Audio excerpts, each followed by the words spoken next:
പവിത്രമതാമീ മണ്ണിൽ ഭാരതാംബയെ പൂജിക്കാൻ പുണ്യവാഹിനി സേജനമേൽക്കും പൂങ്കാവനങ്ങളുണ്ടിവിടെ, പൂങ്കാവനങ്ങളുണ്ടിവിടെ.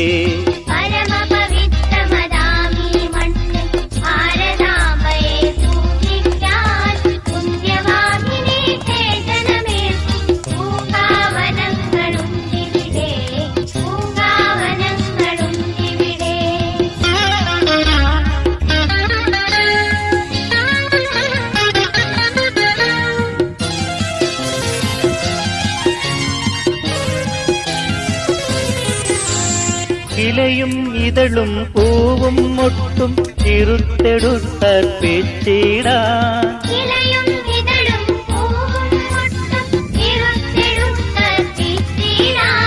തല കുമ്പിട്ടു തരും